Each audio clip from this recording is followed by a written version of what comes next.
ರಘುವೀರ್ ಮತ್ತೆ ಮಾಧವಿ ಇಬ್ರು ರೆಡಿಯಾಗಿ ಪೃಥ್ವಿಗೋಸ್ಕರ ಕಾಯ್ತಾ ಕೂರ್ತಾರೆ. ಪೃಥ್ವಿ ರೆಡಿಯಾಗಿ ಬಂದಾಗ ಮಾಧವಿ ಅವರು ಅವನ್ ಕಡೆಗ್ ನೋಡಿ, ತುಂಬಾ ಚೆನ್ನಾಗ್ ಕಾಣ್ತಿದ್ಯಾ ಮಗ್ನೆ, ಹುಡ್ಗಿ ನಿನ್ನನ್ನ ನೋಡಿ ಖಂಡಿತ ಒಪ್ಕೋತಾಳೆ ಅಂತಾರೆ. ಪೃಥ್ವಿ ಅವ್ರ ಮಾತು ಕೇಳಿಸ್ಕೊಳ್ದೆ ಇರೋನಂತೆ ವರುಣ್ ಅಂತ ಕೂಗ್ತಾನೆ. ರೂಮಲ್ಲಿ ರೆಡಿ ಆಗ್ತಾ ಇದ್ದ ವರುಣ್ ಪೃಥ್ವಿ ಕರೀತಾ ಇರೋದು ಕೇಳಿದ ಕೂಡ್ಲೆ ಬಂದೆ ಬಾಸ್ ಅಂತ ಹೇಳಿ ತಕ್ಷಣ ಅವನ್ ಮುಂದೆ ಬಂದು ನಿಲ್ತಾನೆ. ರಘುವೀರ್ ಅವರು ವರುಣ್ ಕಡೆಗ್ ನೋಡಿ, ಏನಪ್ಪಾ ಈಗ ಹುಡ್ಗಿ ನೋಡಕ್ ಹೋಗೋದು ಯಾರಿಗೆ, ನಿನ್ಗ ಅಥವಾ ಪೃಥ್ವಿಗ ಅಂತ ಕೇಳ್ತಾರೆ ನಗ್ತಾ. ವರುಣ್ ಅವ್ರ ಮಾತಿಗ್ ನಗ್ತಾ, ಯಾಕಂಕಲ್ ಜಾಸ್ತಿ ಆಯ್ತಾ, ಒಂದ್ ನಿಮಿಷ ಇರಿ, ಡ್ರೆಸ್ ಚೇಂಜ್ ಮಾಡ್ಕೊಂಡ್ ಬರ್ತೀನಿ ಅಂದವನ ಕೈ ಹಿಡಿದು ನಿಲ್ಲಿಸಿದ ಪೃಥ್ವಿ, ಡ್ಯಾಡ್ ಏನೋ ಕಾಲ್ ಎಳಿಯೋಕ್ ಹೇಳಿದ್ರು, ಆದ್ರೆ ನೀನೇನೋ ಅದನ್ನೇ ನಿಜ ಅಂತ ತಿಳ್ಕೊತಿದ್ಯಾ, ಏನು ಬೇಡ ನಡಿ ಹೋಗೋಣ ಅಂತ ಅವ್ನ ಹೆಗ್ಲ ಮೇಲೆ ಕೈ ಹಾಕೊಂಡು ಕರ್ಕೊಂಡ್ ಬರ್ತಾನೆ. ಮಾಧವಿ ಅವರಿಗೆ ಅವ್ರಿಬ್ರನ್ನ ಹಾಗ್ ನೋಡಿ ಉರ್ದೇ ಹೋಗುತ್ತೆ. ನಾನ್ ಹೇಳೋ ಮಾತನ್ನ ಕೇಳೋದೇ ಇಲ್ಲ ಅಂತಾನೆ, ಈ ಶಾಸ್ತ್ರಕ್ಕೆ ಅವನ್ ಯಾಕ್ ಬೇಕು ಅಂತ ಗೊಣಕೊಳ್ತಾ ರಘುವೀರ್ ಜೊತೆಗೆ ಹೊರಡ್ತಾರೆ. ಯುಕ್ತ ರೆಡಿಯಾಗಿ ಕೆಳಗಡೆಗ್ ಬಂದವಳೆ ಸೋಮಣ್ಣ ಅವ್ರ ಕಡೆಗ್ ನೋಡಿ, ಅಂಕಲ್ ಗೆಸ್ಟ್ಗಳಿಗೆ ತಿಂಡಿ ರೆಡಿ ಆಗಿದೆ ಅಲ್ವಾ ಅಂತ ಕೇಳಿದಾಗ, ಹ್ಞೂ ಮಗು ಎಲ್ಲ ತಯಾರಿದೆ ಅಂತಾರೆ ಅವರು. ಯುಕ್ತ ನೇರವಾಗಿ ಆಕಾಂಕ್ಷ ರೂಮಿಗೆ ಹೋಗ್ತಾಳೆ. ಅಶ್ಮಿ, ಅಹಲ್ಯ, ಲಕ್ಷ್ಮಿ ಅವರು ಮತ್ತೆ ಅನುಪಮ ಅವರು ಸೇರಿ ಆಕಾಂಕ್ಷನ ರೆಡಿ ಮಾಡ್ತಾ ಇದ್ರು. ಏನು ನಮ್ ಹುಡ್ಗಿ ರೆಡಿನಾ ಅಂತ ಕೇಳ್ತಾಳೆ ಯುಕ್ತ. ಅಶ್ಮಿ ಅವಳ ಕಡೆಗ್ ನೋಡಿ ನಗ್ತಾ, ನೋಡು ಯುಕ್ತ ಅಕ್ಕ ಹೆಂಗ್ ಕಾಣ್ತಿದ್ದಾಳೆ ಅಂತ, ಇವಳನ್ನ ನೋಡಿದ ತಕ್ಷಣ ಗಂಡು ಈಗ್ಲೇ ಮದ್ವೆ ಮಾಡ್ಕೊಡಿ ಕರ್ಕೊಂಡ್ ಹೋಗ್ತೀನಿ ಅಂತಾನೆ ಅಂತಾಳೆ ಅಶ್ಮಿ. ಅಹಲ್ಯ ಅಶ್ಮಿ ಕಡೆ ನೋಡಿ, ಸಾಕು ತರ್ಲೆ ಮಾಡಿದ್ದು, ಹೋಗಿ ನೀನು ರೆಡಿಯಾಗು, ಯುಕ್ತ ಸ್ವಲ್ಪ ಇವಳ ಹೇರ್ಗೆ ಪಿನ್ ಹಾಕು ಅಂದಾಗ ಯುಕ್ತ ಅವ್ರ ಹತ್ರ ಬಂದು ಪಿನ್ ಹಾಕ್ತಾಳೆ. ವಾಸುದೇವ್, ಅಲೋಕ್ ಮತ್ತೆ ಆದಿನಾರಾಯಣ್ ಅವರು ಗಂಡಿನ ಕಡೆಯವ್ರಿಗೋಸ್ಕರ ಕಾಯ್ತಾ ಕೆಳಗಡೆ ಕೂತಿದ್ರು. ರೂಮಿಗ್ ಬಂದ ಐಶ್ವರ್ಯ ಅಭಿರಾಮ್ ಕಡೆಗೆ ನೋಡಿ, ಡ್ಯಾಡ್ ನೋಡಿದ್ಯಾ, ನಮ್ಗೂ ಹೇಳ್ದೇನೆ ಎಲ್ಲ ತಯಾರಿ ಮಾಡ್ಕೋತಾ ಇದ್ದಾರೆ ಅಂತಾಳೆ. ಆಗ ಅಭಿರಾಮ್, ಎಲ್ಲಾನು ನೋಡ್ತಾ ಇದೀನಿ ಮಗಳೇ, ಆಕಾಂಕ್ಷ ಮದ್ವೆ ನಡಿಬಾರ್ದು, ನಡೆದ್ರೆ ಈ ಆಸ್ತಿ ಸಂಪೂರ್ಣ ನಮ್ಗೆ ಸೇರಲ್ಲ, ಆತ್ಮ ತನ್ನ ಪಾಲಿನ ಒಂದು ಭಾಗ ಕೊಟ್ರು ನಮ್ಗೆ ಲಾಸೆ ಅಂತ ಅಭಿರಾಮ್ ಹೇಳ್ತಾ ಇದ್ರೆ, ಈಗ ಏನ್ ಮಾಡ್ಬೇಕು ಅಂತಿದ್ದೀರಾ ಡ್ಯಾಡ್ ಅಂತ ಕೇಳ್ತಾಳೆ ಐಶ್ವರ್ಯ. ಎಲ್ಲಾನು ಈಗಾಗ್ಲೇ ಮಾಡಾಗಿದೆ, ಅದು ಇನ್ನು ಕಾರ್ಯರೂಪಕ್ಕೆ ಬರೋದೊಂದೇ ಬಾಕಿ, ಅದು ಗಂಡಿನ ಕಡೆಯವರಿಂದ ಬರುತ್ತೆ ಅಂತಾನೆ ಅಭಿರಾಮ್. ವಾವ್ ಸೂಪರ್ ಡ್ಯಾಡ್ ನೀವು, ನಾನಂತೂ ತುಂಬಾನೇ ಖುಷಿಯಾಗಿದ್ದೀನಿ ಡ್ಯಾಡ್, ನಾನು ಒಂದ್ ಕೆಲ್ಸ ಮಾಡಿದೀನಿ ಅಲ್ವಾ, ಅದು ಸದ್ಯದಲ್ಲೇ ಕಾರ್ಯರೂಪಕ್ಕೆ ಬರುತ್ತೆ ಅಂತಾಳೆ ಐಶ್ವರ್ಯ. ಹಾಗಾದ್ರೆ ಎರಡೆರಡು ಖುಷಿ ನಮ್ದಾಗತ್ತೆ ಅಲ್ವಾ ಮಗಳೇ ಅಂತಾನೆ ಅಭಿರಾಮ್. ಎಸ್ ಡ್ಯಾಡ್, ಅದಕ್ಕಿಂತ ಮೊದ್ಲು ನಾನು ಯುಕ್ತಾಗೆ ಚೆನ್ನಾಗಿ ಹೊಟ್ಟೆ ಉರಿಸ್ಬೇಕು ಅನ್ಕೊಂಡಿದೀನಿ, ಆತ್ಮನ್ ಜೊತೆ ಕ್ಲೋಸ್ ಆಗಿರೋ ತರ ಇರ್ತೀನಿ ನೋಡ್ತಿರು ಅಂತ ರೂಮಿಂದ ಹೊರಟು ಆತ್ಮನ್ ರೂಮ್ ಕಡೆಗೆ ಹೋಗ್ತಾಳೆ ಐಶ್ವರ್ಯ. ಆತ್ಮನ್ ಆಗ ತಾನೇ ರೆಡಿ ಆಗ್ತಾ ಇದ್ದ. ಅವನನ್ನ ಹಿಂದಿನಿಂದ ಯಾರೋ ಬಳಸಿದಂತಾಗಿ ನಕ್ಕು, ಏನೋ ಪ್ರೀತಿ ಇಲ್ಲ ಅಂತ ಹೇಳ್ದೆ, ಮತ್ತೆ ಇದಕ್ಕೆಲ್ಲ ಏನಂತಾರೆ ಅಂತ ಕೇಳ್ತಾನೆ ಆತ್ಮನ್.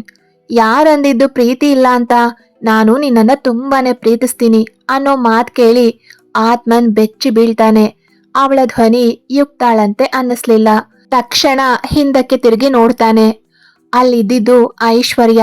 ಅವಳನ್ನ ನೋಡಿ ಕೋಪದಿಂದ, ನೀನ್ ಯಾಕೆ ಇಲ್ಲಿಗ್ ಬಂದೆ ಅಂತ ಕೇಳ್ತಾನೆ ಆತ್ಮನ್.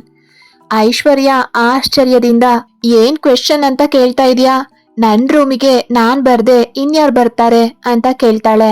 ಅವಳ ಮಾತನ್ನ ಕೇಳಿದ ಆತ್ಮನ್ ಕೋಪದಿಂದ ಅವಳ ಕೆನ್ನೆಗೊಂದು ಬಾರಿಸಿ, ಯಾವಾಗಿಂದ ಇದು ನಿನ್ ರೂಮ್ ಆಯ್ತು, ಫಸ್ಟ್ ಆಫ್ ಆಲ್ ನೀನು ನನ್ ರೂಮ್ ಒಳಗಡೆಗೆ ನನ್ ಪರ್ಮಿಷನ್ ಇಲ್ದೆ ಬಂದಿದ್ದು ಅಲ್ದೆ ನನ್ನೇ ಟಚ್ ಮಾಡ್ತೀಯಾ ಅಂತ ಜೋರಾಗಿ ಬೈತಾನೆ.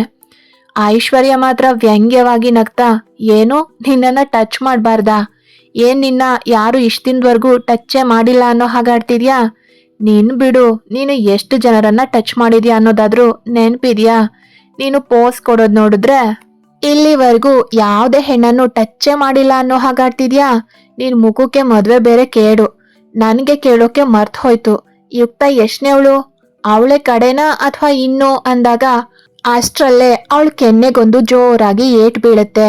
ಹೊಡೆದಿದ್ದು ಬೇರೆ ಯಾರು ಅಲ್ಲ, ಯುಕ್ತ. ಯುಕ್ತ ಅವಳೆದ್ರು ಕೋಪದಿಂದ ಕುದಿತಾ ನಿಂತಿದ್ಲು. ಏನ್ ಅಂದ್ಕೊಂಡಿದ್ಯಾ ನಿನ್ನನ್ನ ನೀನು, ನನ್ ಗಂಡನ್ ವಿಷಯಕ್ಕೆ ಬರೋದಕ್ಕೆ ನಿನ್ಗೇನೇ ಹಕ್ಕಿದೆ, ಏನು ನೀನೇನು ಇಷ್ಟ್ರವರೆಗೂ ಒಂದು ತಪ್ಪೇ ಮಾಡಿಲ್ವಾ, ಯಾವ್ದೋ ಹುಡುಗನ್ ಜೊತೆಗೆ 4 ದಿನ ಇದ್ದು ಬಂದೆ ಅಲ್ವಾ, ಆಗ ಅವನು ನಿನ್ಗೇನು ಮಾಡ್ಲಿಲ್ವಾ? ಹಾಗೆ ಇದ್ರ ನೀವಿಬ್ರು? ಈಗ ನೀನು ಮತ್ತೊಬ್ಬನ್ ಜೊತೆ ಸುತ್ತಾಡ್ತಾ ಇದೀಯ ಅಲ್ವಾ, ಅವನು ಎಷ್ಟನೇವನು ನಿನಗೆ ಅಂದಾಗ ಐಶ್ವರ್ಯ ತಲೆ ತಗ್ಗಿಸ್ತಾಳೆ. ಒಂದು ಮಾತಾಡ್ದೆ ಹೇಗ್ ಬಂದ್ಯೋ ಹಾಗೆ ಹೋದ್ರೆ ಸರಿ, ಇಲ್ಲ ಅಂದ್ರೆ ಇನ್ನು ಉಗಿಬೇಕಾಗತ್ತೆ ಅಂದಾಗ ಐಶ್ವರ್ಯ ತನ್ನ ಕಾಲನ್ನ ನೆಲಕ್ಕಪ್ಪಳಿಸಿ ಅಲ್ಲಿಂದ ಹೋಗ್ತಾಳೆ.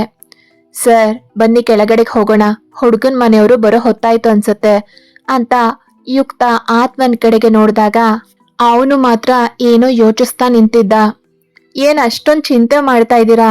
ಅವಳನ್ನ ಏನಾದ್ರೂ ಮದ್ವೆ ಆಗೋ ಪ್ಲಾನ್ ಇದ್ಯಾ ಅಂತ ಕೇಳ್ತಾಳೆ ಯುಕ್ತ.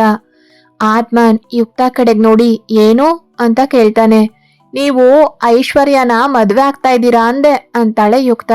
ಏನ್ ಲೂಸ ನೀನು? ಇರೋ ನೀನ್ ಒಬ್ಳನ್ನೇ ಕಟ್ಕೊಂಡು ಹೆಣ್ಗಾಡ್ತಾ ಇರೋದ್ ಸಾಕಾಗ್ತಿಲ್ವಾ? ಇನ್ನು ಅವಳನ್ ಬೇರೆ ಮದ್ವೆ ಆಗ್ಲಾ ಅಂತಾನೆ ಆತ್ಮನ್. ಓಹೋ, ನೀವು ಇಂಡೈರೆಕ್ಟ್ ಆಗಿ ನನ್ ಬುಡಕ್ಕೆ ಬಂದ್ರಾ? ಪರವಾಗಿಲ್ಲ ಬಿಡಿ, ನೀವು ಹಾಗೆ ಹೇಳಿದ್ರಿ ಅಂತ ನಾನೇನೋ ಬೇಜಾರ್ ಮಾಡ್ಕೊಳಲ್ಲ. ಆದ್ರೆ ಏನ್ ಹೇಳ್ಬೇಕು ಅಂತ ಬಂದೆ ಅಂದ್ರೆ, ಇಷ್ಟೊತ್ತು ಅವಳೇನೋ ಭಾಷಣ ಮಾಡ್ತಾ ಇದ್ಲು ಅಲ್ವಾ, ಅದನ್ನ ನಾನು ಕೇಳಿದ್ರೆ ಆನ್ಸರ್ ಮಾಡ್ಬೇಕಿತ್ತು. ಅವಳು ಯಾರೋ ಕೇಳಿದ್ಲು ಅಂತ ನೀವು ಯೋಚನೆ ಮಾಡ್ಕೊಂಡು ನಿಂತ್ಕೊಳ್ಳೋದೇನು ಬೇಕಾಗಿಲ್ಲ. ಮೊದ್ಲು ಕೆಳಗಡೆಗ್ ಬನ್ನಿ. ನಿಮ್ಮಪ್ಪ ಅಂತ ಅವನ್ ಕಡೆಗ್ ನೋಡ್ದವಳು ತನ್ನ ಮಾತನ್ನ ಅಲ್ಲಿಗೆ ನಿಲ್ಲಿಸ್ತಾಳೆ. ನಿನ್ಗೆ ಹೇಳ್ದೆ ನೋಡು, ನನಗ್ ಬುದ್ಧಿ ಇಲ್ಲ, ಸರಿ ನಡಿ ಹೋಗೋಣ ಅಂತ ಆತ್ಮನ್ ಮುಂದೆ ಹೋಗ್ತಾನೆ. ಕಾರ್ ಬಂದು ಮನೆ ಮುಂದೆ ನಿಂತಿತ್ತು. ಆ ಕಾರಿಂದ ಇಬ್ರು ಹಿರಿಯ ವ್ಯಕ್ತಿಗಳು ಮತ್ತಿಬ್ರು ತರುಣರು ಇಳಿದ್ರು. 4 ಮನೆಯೊಳಗಡೆಗೆ ಬಂದಾಗ ವಾಸುದೇವ್ ಮತ್ತೆ ಅಹಲ್ಯ ಅವರು ಅವರನ್ನ ಸ್ವಾಗತಿಸಿ ಕೂತ್ಕೊಳ್ಳುವಂತೆ ಹೇಳ್ತಾರೆ. ನಮಸ್ತೆ, ನಾನು ವಾಸುದೇವ್, ಇವಳು ನನ್ನ ಶ್ರೀಮತಿ ಅಹಲ್ಯ, ಇವರು ನನ್ನ ಅಪ್ಪ ಆದಿನಾರಾಯಣ್ ಮತ್ತೆ ಅಮ್ಮ ಲಕ್ಷ್ಮಿ, ಇವರು ನನ್ನ ಅಣ್ಣ ಅಲೋಕ್, ಇವರು ನನ್ನ ಅತ್ಗೆ ಅನುಪಮ. ಇವರಿಬ್ರು ಮಗಳನ್ನೇ ನೀವು ನೋಡೋಕ್ ಬಂದಿರೋದು. ನನ್ನ ಕೊನೆ ತಮ್ಮ ಮತ್ತೆ ಅವನ ಹೆಂಡತಿ ಇಬ್ರು ಟ್ರಿಪ್ ಅಂತ ಹೊರಗಡೆಗೆ ಹೋಗಿದ್ದಾರೆ. ಇವರು ನನ್ನ ಭಾವ ಅಭಿರಾಮ್ ಅಂತ ಎಲ್ಲರ ಪರಿಚಯವನ್ನ ಮಾಡ್ಕೊಡ್ತಾರೆ. ರಘುವೀರ್ ಅವರು ನಗ್ತಾ, ಕೂಡು ಕುಟುಂಬ ಅನ್ನಿ, ಎಲ್ರೂ ಒಟ್ಟಿಗೆ ಇದ್ದೀರಾ, ನನ್ಗೂ ಹೀಗೆ ಇರೋಕೆ ಇಷ್ಟ, ಆದ್ರೆ ನನ್ನ ಅಮ್ಮನಿಗೆ ನಾನು ಒಬ್ನೇ ಮಗ ಅಂತ ಹೇಳ್ತಾರೆ. ರಘುವೀರ್ ಅವರ ಮಾತಿಗೆ ಆದಿನಾರಾಯಣ್ ಅವರು, ಆ ಬೇಸರ ಇನ್ನೂ ಇರಲ್ಲ ಬಿಡಿ, ನಮ್ ಮಗಳನ್ನ ನಿಮ್ ಮನೆಗೆ ಕೊಟ್ಮೇಲೆ ಇದು ನಿಮ್ ಮನೆನೆ ತಾನೆ ಅಂತಾರೆ. ಪೃಥ್ವಿ, ಇನ್ನು ಹುಡುಗಿನೇ ಒಪ್ಕೊಂಡಿಲ್ಲ, ಇವರು ಮದ್ವೆ ತನಕ ಬಂದಿದ್ದಾರೆ ಅಂತ ಮನದಲ್ಲೇ ಎಲ್ರಿಗೂ ಬೈಕೋತಾ ಇದ್ದಾನೆ. ಪೃಥ್ವಿ ಪಕ್ಕ ಕೈ ಕಟ್ಟಿ ನಿಂತಿದ್ದ ವರುಣ್ ಮನೆಯನ್ನೆಲ್ಲ ನೋಡಿ, ನಮ್ ಬಾಸ್ ಮನೆಯೇ ದೊಡ್ಡದು ಅನ್ಕೊಂಡ್ರೆ ಇದು ಇನ್ನೂ ದೊಡ್ಡ ಮನೆ, ಎಷ್ಟೊಂದ್ ಜನ, ಇನ್ನು ನಮ್ಮನೆಗ್ ಬರೋ ಅತ್ಕೆಗೆ ಒಳ್ಳೆ ಸಂಸ್ಕಾರನೇ ಸಿಕ್ಕಿರುತ್ತೆ ಅನ್ಕೊಳ್ತಿರ್ಬೇಕಾದ್ರೆ ಆತ್ಮನ್ ಮತ್ತೆ ಯುಕ್ತ ಇಬ್ರು ಕೆಳಗಡೆಗೆ ಇಳಿದು ಬರ್ತಾರೆ. ಆಗ ವಾಸುದೇವ್ ಅವರು ರಘುವೀರ್ ಕಡೆಗ್ ನೋಡಿ, ಇವನು ನನ್ ಮಗ ಮತ್ತೆ ಅವನ್ ಹೆಂಡತಿ ಅಂತ ಹೇಳ್ತಾರೆ. ಆಗ ಮಾಧವಿ ಅವರು, ಅವ್ರಿಬ್ರು ಬಗ್ಗೆ ನೀವು ಪರಿಚಯ ಮಾಡ್ಕೊಡ್ಬೇಕಾ? ಇಡೀ ಪ್ರಪಂಚಕ್ಕೆ ಗೊತ್ತಿದೆ ಇವರು ಗಂಡ ಹೆಂಡತಿ ಅಂತ, ಅಂದ್ಹಾಗೆ ನಿಮ್ಮ ಮಗ ಅಂತ ಮಾತಾಡೋಕೆ ತಡವರಿಸ್ತಾರೆ. ಯಾಕಂದ್ರೆ ಹುಡ್ಗಿ ಬಗ್ಗೆ ಮತ್ತೆ ಹುಡ್ಗಿ ಮನೆ ಬಗ್ಗೆ ವಿಚಾರಿಸೋವಾಗ ಕೆಲವೊಬ್ರು ಆತ್ಮನ್ ಬಗ್ಗೆ ಹೇಳಿದ್ರು, ಆದ್ರೆ ಯಾರಿಗೂ ಅವನ್ ಬಗ್ಗೆ ನಿಖರವಾಗಿ ತಿಳಿದಿರ್ಲಿಲ್ಲ. ಅಷ್ಟ್ರಲ್ಲೇ ಯುಕ್ತ ನಗ್ತಾ, ವಿಷಯ ನಿಮ್ಗೂ ತಿಳಿದಿದೆ ಅನ್ಕೋತೀನಿ ನಾನು, ಆದ್ರೆ ಈಗ ನನ್ ಗಂಡನ್ ಬಗ್ಗೆ ಮಾತಾಡೋದಕ್ಕಿಂತ ಅವ್ರ ದೊಡ್ಡಪ್ಪನ ಮಗಳ ಬಗ್ಗೆ ಮಾತಾಡಿದ್ರೆ ಒಳ್ಳೇದಲ್ವಾ ಅಂದಾಗ ಅವಳು ಏನ್ ಹೇಳಿದ್ಲು ಅನ್ನೋದ್ರ ಬಗ್ಗೆ ಅರಿವಾಗಿ ಮಾಧವಿಯವರು ಏನು ಮಾತಾಡದೆ ಕೂರ್ತಾರೆ. ರಘುವೀರ್ ಅವರು ಮಾಧವಿ ಅವ್ರಿಗೆ ಕಣ್ಣಲ್ಲೇ ಗದ್ರುತ್ತಾರೆ. ಯುಕ್ತ ವರುಣ್ ಕಡೆಗ್ ನೋಡಿ, ಯಾಕೆ ನಿಂತ್ಕೊಂಡೇ ಇದ್ದೀರಾ ನೀವು, ಕೂತ್ಕೊಳ್ಳಿ ಅಂತಾಳೆ. ನಮ್ಮ ಬಾಸ್ ಎದ್ರು ನಾನು ಕುತ್ಕೊಳ್ಳೋದ ಚಾನ್ಸೇ ಇಲ್ಲ, ಅವ್ರ ಸಮಕ್ಕೆ ನಾನು ಕೂತ್ಕೊಳ್ಳಕ್ಕಾಗತ್ತಾ ಅಂತಾನೆ ವರುಣ್. ವರುಣ್ ಮಾತನ್ನ ಕೇಳಿದ ಪೃಥ್ವಿ ಕೋಪದಿಂದ, ಈಗ ಸುಮ್ನೆ ಕುತ್ಕೊಂಡ್ರೆ ಸರಿ, ಇಲ್ಲ ಅಂದ್ರೆ ನಾನು ನಿಂತ್ಕೋತೀನಿ ಅಷ್ಟೇ ಅಂದ್ ಕೂಡ್ಲೆ ವರುಣ್ ಮತ್ತೇನು ಮಾತಾಡದೆ ಕೂರ್ತಾನೆ. ಯುಕ್ತ ಆಕಾಂಕ್ಷಳನ್ನ ಕರ್ಕೊಂಡು ಹೋಗೋಕೆ ರೂಮಿಗೆ ಬರ್ತಾಳೆ. ಅಶ್ಮಿ ಅವಳ ಕಡೆಗ್ ನೋಡಿ, ಓಹ್ ಈಗ ಬಂದ್ಯಾ, ನನಗಂತೂ ಇವಳಿಗೆ ಸೆಕ್ಯೂರಿಟಿ ಕೊಟ್ಟು ಸುಸ್ತಾಗೋಯ್ತು, ಅಂದ್ಹಾಗೆ ನನ್ ಭಾವ ಹೆಂಗಿದಾರ್ ನೋಡೋಕೆ, ನನಗಂತೂ ತುಂಬಾ ಕ್ಯೂರಿಯಾಸಿಟಿ ಆಗ್ತಿದೆ ಅಂತ ಅಶ್ಮಿ ಹೇಳಿದ ಕೂಡ್ಲೆ ಆಗ ಯುಕ್ತ, ಆಕಾಂಕ್ಷ ಅವ್ರಿಗಿಂತ ನಿಮ್ಗೆ ಹುಡುಗನ್ ನೋಡೋಕೆ ಕಾತ್ರ ಜಾಸ್ತಿ ಆಗಿರೋ ಹಾಗಿದೆ ಅಂತಾಳೆ. ಅವಳ ಮಾತನ್ನ ಕೇಳಿದ ಆಕಾಂಕ್ಷ ನಗ್ತಾ, ಹೋ ಆಗ್ಲಿಂದ ಬಾಗ್ಲ ಹತ್ರನೇ ಹೋಗ್ತಾಳೆ ಇಣುಕ್ತಾಳೆ ಬರ್ತಾಳೆ ಅಂತಾಳೆ ನಗ್ತಾ. ಅವಳ ಮಾತನ್ನ ಕೇಳಿದ ಅಶ್ಮಿ, ಹಲೋ ಮೇಡಮ್, ನನ್ಗಿಂತ ಜಾಸ್ತಿ ನಿಮ್ಗೆ ಕ್ಯೂರಿಯಾಸಿಟಿ ಇದೆ ಅಂತ ನನ್ಗೂ ಗೊತ್ತು ಅಂತ ಮುಖ ತಿರುತ್ತಾಳೆ. ಈಗ ಮಾತ್ ಸಾಕು, ನಡಿರಿ ಕೆಳಗಡೆಗೆ ಹೋಗೋಣ ಅಂತ 3 ಜನನು ರೂಮಿಂದ ಮೆಟ್ಟಿಲಿಳಿದು ಕೆಳಗಡೆಗೆ ಬರ್ತಾರೆ. ರಘುವೀರ್ ಮತ್ತೆ ಮಾಧವಿ ಅವರು ತಮ್ಮ ಸೊಸೆಯಾಗೋಳನ್ನ ನೋಡಿ ಖುಷಿ ಪಟ್ರೆ ಪೃಥ್ವಿ ಮಾತ್ರ ಕಣ್ಣೆತ್ತು ನೋಡ್ತಾ ಇಲ್ಲ. ಆದ್ರೆ ವರುಣ್ ಕಣ್ಣು ಮಾತ್ರ ಮೊದ್ಲು ಬಿದ್ದಿದ್ದೆ ಅಶ್ಮಿ ಕಡೆಗೆ. ಈ ಬಜಾರಿ ಮನೆನ ಇದು, ನೋಡೋದ್ ನೋಡು ಒಳ್ಳೆ ಲೇಡಿ ಡಾನ್ ತರ ಅಂತ ಮನದಲ್ಲೇ ಬೈಕೊಳ್ತಾನೆ. ಅಶ್ಮಿ ಕೂಡ ಅವನ ಕಡೆಗ್ ನೋಡಿ, ಈ ಕಾಡ್ ಪಾಪ ಯಾಕೆ ಇಲ್ಲಿಗ್ ಬಂದ, ನನ್ ಕೈಗ್ ಸಿಗ್ಬೇಕು ಕಣೋ, ನೀನು ಈ ಅಶ್ಮಿ ಯಾರು ಅಂತ ತೋರಿಸ್ತೀನಿ ನಿನ್ಗೆ, ನನ್ನೇ ಕರಾ ಫಿಗರ್ ಅಂತ್ಯಾ, ಸಿಗು ನೀನು, ಆಗಿದೆ ನಿನ್ಗೆ ಸರಿಯಾಗಿ ಅಂತ ಅವಳು ಕೂಡ ಅವನಿಗೆ ಹಿಡಿ ಶಾಪ ಹಾಕ್ತಾಳೆ. ಆದ್ರೆ ಆಕಾಂಕ್ಷೆಗೆ ಮಾತ್ರ ಪೃಥ್ವಿನ ನೋಡಿ ಖುಷಿಯಾಗಿತ್ತು. ಆದ್ರೆ ಪೃಥ್ವಿ ಮಾತ್ರ ಅವಳ ಕಡೆ ಕತ್ತೆತ್ತು ಕೂಡ ನೋಡದೆ ಇರೋದನ್ನ ನೋಡಿ ಸ್ವಲ್ಪ ಬೇಸರ ಅನ್ಸತ್ತೆ ಆಕಾಂಕ್ಷಾಗೆ. ಯುಕ್ತ ಜ್ಯೂಸ್ ಟ್ರೇನ ಆಕಾಂಕ್ಷ ಕೈಗೆ ಕೊಟ್ಟು ಎಲ್ರಿಗೂ ಕೊಡುವಂತೆ ಹೇಳ್ತಾಳೆ. ಆಗ್ಲೂ ಕೂಡ ಪೃಥ್ವಿ ಅವಳ ಕಡೆಗ್ ನೋಡ್ದೆ ಜ್ಯೂಸ್ ತಗೊಂಡ.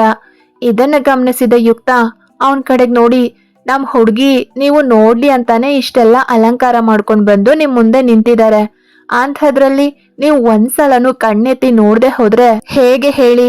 ಕಣ್ಣೆತ್ತಿ ನೋಡ್ದೇನೆ ಹುಡ್ಗಿ ಇಷ್ಟನಾ ಅಥವಾ ಇಷ್ಟ ಇಲ್ವಾ ಅಂತ ಹೇಳೋಕಾಗತ್ತಾ? ಒಂದ್ಸಲ ಕಣ್ಣೆತ್ತಿ ನೋಡಿ ಸಂಕೋಚ ಪಟ್ಕೋಬೇಡಿ ಅಂದಾಗ ಪೃಥ್ವಿ ಆಕಾಂಕ್ಷ ಕಡೆ ಕಣ್ಣು ಹಾಯಿಸ್ಲೇಬೇಕಾಯ್ತು. ಪೃಥ್ವಿ ಆಕಾಂಕ್ಷನ ನೋಡಿದ ಕೂಡ್ಲೆ ಅವನ ಮುಖದಲ್ಲಿ ಕಿರುನಗೆ ಮೂಡಿತ್ತು. ಇದನ್ನ ನೋಡಿದ ಮಾಧವಿ ಅವ್ರಿಗಂತೂ ಸಂತೋಷ ಆಗತ್ತೆ.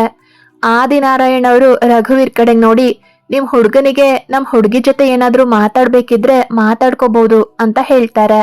ಪೃಥ್ವಿ ಅವ್ರ ಕಡೆಗ್ ನೋಡಿ, ನಾನು ಮಾತಾಡ್ಲೇಬೇಕು, ಆದ್ರೆ ಅವ್ರ ಜೊತೆಗಲ್ಲ, ನಿಮ್ಮೆಲ್ರ ಜೊತೆ ಅಂದಾಗ ಎಲ್ರು ಒಬ್ರಿಗೊಬ್ರು ಮುಖ ಮುಖ ನೋಡ್ಕೊಳ್ತಾರೆ. ರಘುವೀರ್ ಅವರು ಅವನ್ ಕಡೆಗ್ ನೋಡಿ, ಏನ್ ಮಗ್ನೆ ನಮ್ ಜೊತೆಗೆ ಏನು ಹೇಳಲೇ ಇಲ್ಲ ನೀನು ಅಂದಾಗ ಪೃಥ್ವಿ ಅವ್ರ ಮಾತಿಗೆ ಸುಮ್ನಾಗ್ತಾನೆ.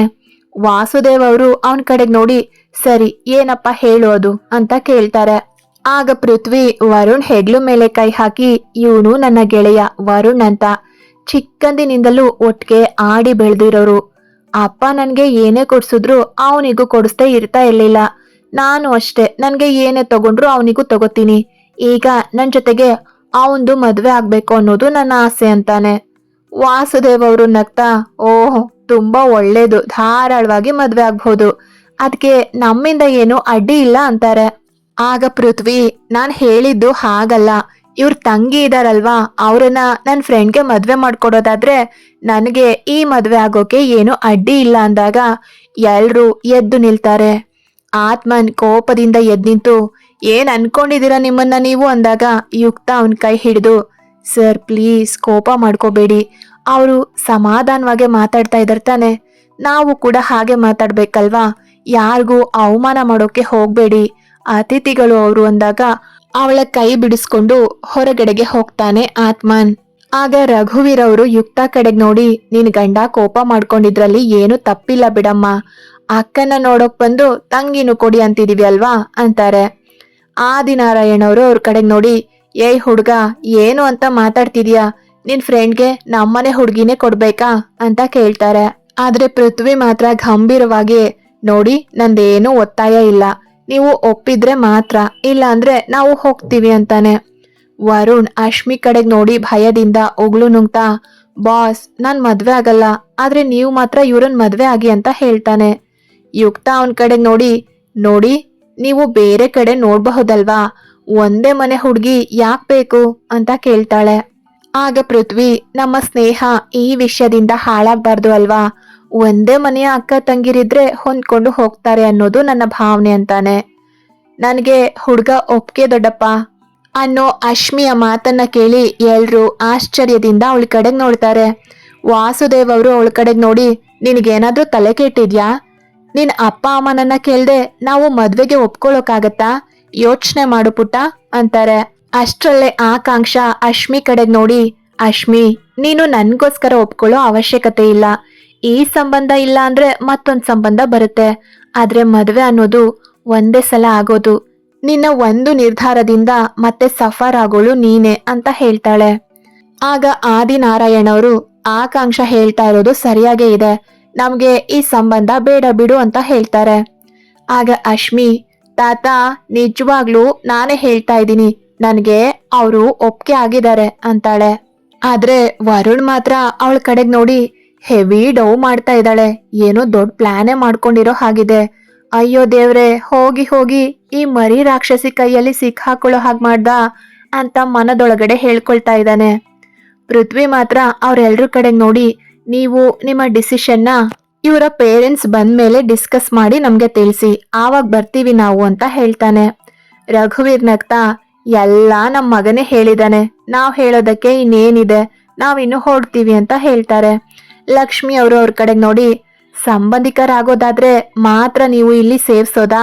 ನೋಡಿ ನೋಡಿ, ಇವತ್ತು ನಮ್ಮ ಮನೆಗೆ ಬಂದ ಅತಿಥಿಗಳು ನೀವು, ಉಪಹಾರ ಕೂಡ ಸೇವಿಸ್ದೆ ಹಾಗೆ ಹೋಗೋದು ಸರಿಯಲ್ಲ, ನಾವು ಹಾಗೆ ಕಳಿಸೋದು ಕೂಡ ಸರಿಯಲ್ಲ.